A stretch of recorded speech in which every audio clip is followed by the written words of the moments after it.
Baik, Nurul kameranya tolong dihidupin. Baik, Assalamualaikum warahmatullahi wabarakatuh. Puji syukur kehadiran Allah Subhanahu wa taala. Pada hari ini kita diberi kesehatan sehingga kita dapat hadir dalam membahas program mahasiswa wirausaha atau PMW yang berjudul Budidaya Ikan Lele.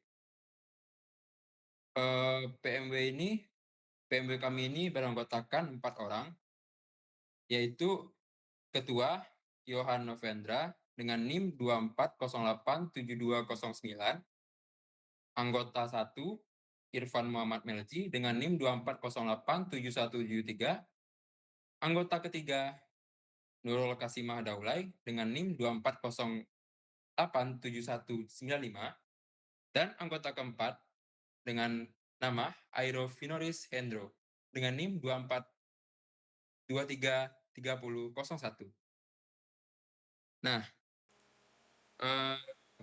profil anggota kami adalah yang pertama, tugas Yohanda Novendra, memiliki keahlian dalam memimpin pengelolaan usaha dan menggerakkan anggota kelompok dalam pelaksanaan budidaya. Yang kedua, Irfan Muhammad Melji, bertugas memiliki keahlian dalam mengelola sarana dan prasarana dalam pelaksanaan budidaya. Yang ketiga, Nurul Daulay, memiliki keahlian dalam memasarkan hasil budidaya, baik secara online maupun offline, kepada masyarakat luas dan mitra yang telah bekerja sama. Dan yang keempat yaitu Airo Finoris Hendro, memiliki keahlian dalam mengelola keuangan berkaitan dengan uang masuk, uang keluar, segala biaya administrasi dan sejenisnya.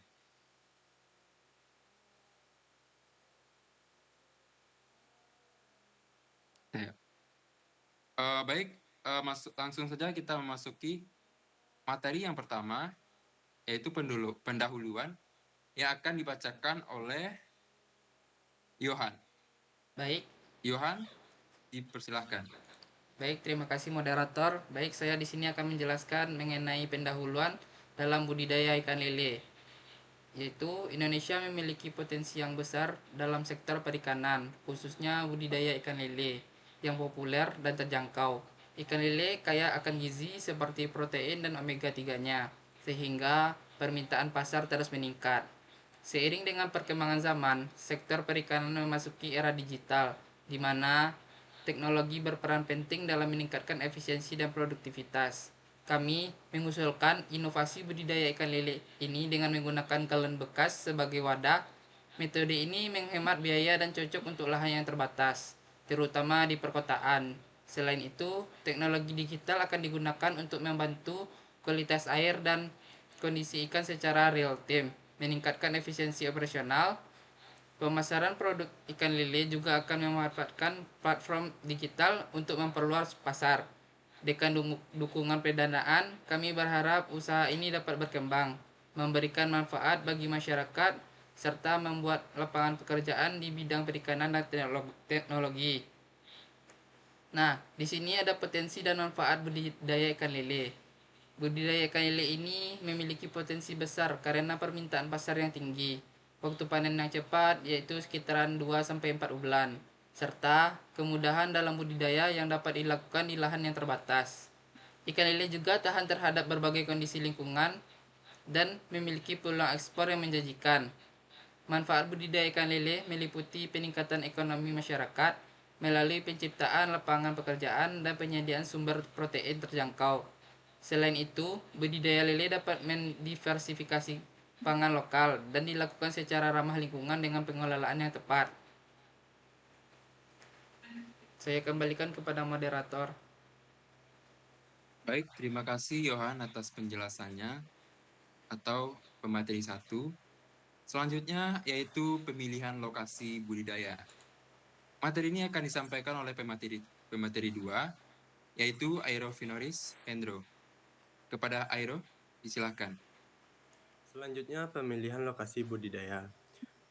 Ini merupakan satu tahapan krusial yang mempengaruhi kinerja usaha budidaya Sejumlah persyaratan harus dipenuhi oleh lokasi yang ideal, termasuk ketersediaan air bersih dan berkualitas tinggi, yang cukup untuk mendukung perkembangan ikan lele. Selain itu, pertimbangan lingkungan antara lain ketersediaan lahan, kondisi tanah, suhu, dan pH air. Selanjutnya, teknik budidaya ikan lele menggunakan media galon bekas. Budidaya ikan lele dalam galon merupakan metode yang praktis dan efisien untuk memanfaatkan ruang yang terbatas. Untuk langkah pertama yaitu memilih galon bekas yang bersih dan pasang sistem aerasi untuk menjaga kadar oksigen air. Lalu lubangi galon untuk saluran air dan tempatkan di area yang mendapat cahaya matahari cukup. Tetapi tidak langsung terpapar sinar matahari yang berlebihan karena ini dapat membuat ikan lele pusing bahkan sampai mati. Benih ikan lele yang sehat dipilih dan diberi pakan berupa pelet atau pakan alami secara rutin seperti daun pepaya, daun singkong, atau ampas tahu fermentasi. Pakan diberikan 2-3 kali sehari. Namun untuk hasil yang optimal sebaiknya dilakukan 3 kali sehari. Lalu memantau kualitas air sangat penting. Dengan pergantian air secara berkala dan menjaga suhu air di kisaran 26-30 derajat Celcius. Selanjutnya menggunakan filter untuk menjaga kebersihan air dan pastikan ikan tidak terjangkit penyakit. Untuk tambahan dari kami memakai probiotik agar airnya lebih sehat. Dalam 3-4 bulan ikan lele siap dipanen dengan ukuran sekitar 200-300 gram per ekor. Metode ini dapat memungkinkan budidaya ikan lele di ruang terbatas dengan biaya yang rendah dan ramah lingkungan. Cocok untuk para pemula atau orang yang memiliki lahan terbatas. Sekian materi yang dapat saya jelaskan. Selanjutnya kembali ke moderator. Baik, terima kasih pemateri 3 yaitu Airo Finoris yang telah menyampaikan materi tentang lele ini. Baik, selanjutnya yaitu pemateri 4 yang bernama Nurul Kasilah Daulay untuk menjelaskan materi keempat ini yaitu strategi pemasaran. Kepada Nurul, silakan. Oke, terima kasih kepada moderator. Di sini Izin saya Nurul, akan menyampaikan bisa materi tentang kameranya dihidupin. strategi. Nurul, izin Nurul, bisa dihidupin kameranya? Nggak bisa. Oke, baik Nurul, lanjutkan. Oke. Baik kepada moderator, terima kasih telah memberikan ke saya kesempatan untuk menjelaskan materi tentang strategi dan pemasaran. Strategi pemasaran kami meliputi memanfaatkan media sosial untuk mempromosikan budidaya ikan lele dan menarik perhatian konsumen muda. Kami juga akan menawarkan promosi musiman, program loyalitas serta kemitraan dengan restoran untuk memastikan penjualan stabil.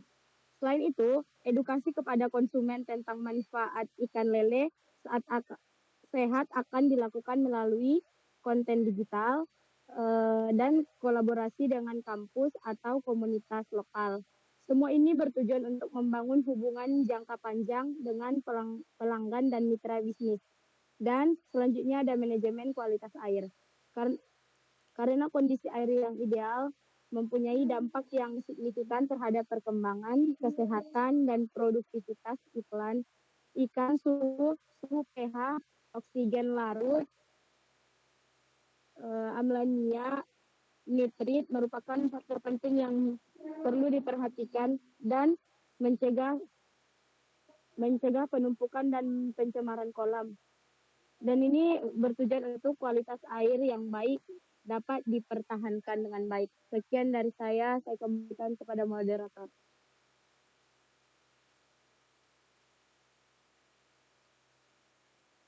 On mic, Van. Terima kasih untuk Nurul untuk membacakan materi yang keempat. Selanjutnya yaitu materi yang ketiga. Selanjutnya materi yang keempat dibacakan oleh saya sendiri, yaitu pakan dan nutrisi.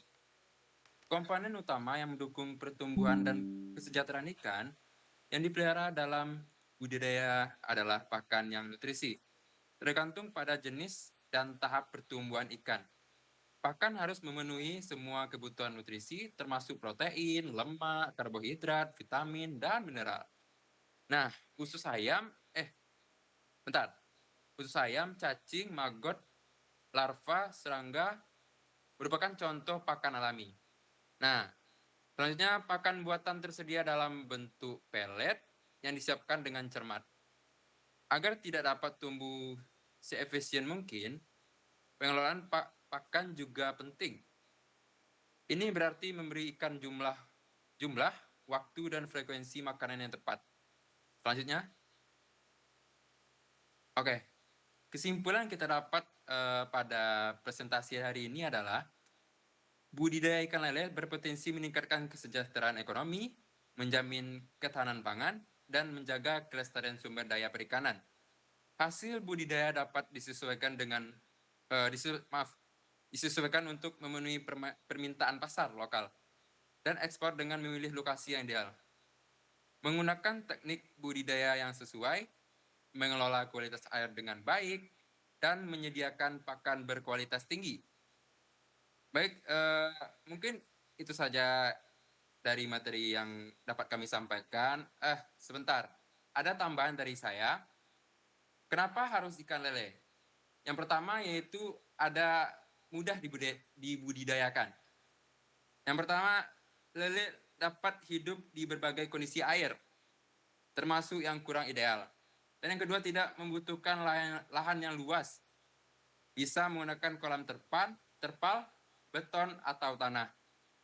Yang kedua, pertumbuhan yang cepat. Lele tumbuh cepat biasanya dipanen dalam waktu 2-3 bulan. Bisa dibudidayakan dengan sistem padat, tebar tinggi untuk hasil lebih maksimal. Yang ketiga, permintaan pasar stabil. Lele adalah salah satu ikan konsumsi yang paling populer di Indonesia. Dan banyak dicari oleh rumah makan, warung pecel lele, dan pasar tradisional. Yang keempat, modal relatif atau terjangkau. Tidak memerlukan investasi besar dibanding ternak hewan lain. Bahkan bisa dihemat dengan alternatif. Dan yang terakhir ada pemasaran mudah. Lele tidak perlu proses pengolahan yang rumit sebelum dijual. Bisa dijual hidup segar atau dalam bentuk olahan seperti fillet dan abon. Dan pasar luas, mulai dari pedagang kaki lima hingga supermarket. Mungkin itu saja tambahan dari saya. Dan pada materi hari ini, itu saja mungkin dapat kami sampaikan. Jika ada yang salah, mohon dimaafkan. Wabillahi taufik wal hidayah. Wassalamualaikum warahmatullahi wabarakatuh. Waalaikumsalam warahmatullahi wabarakatuh. Sabar.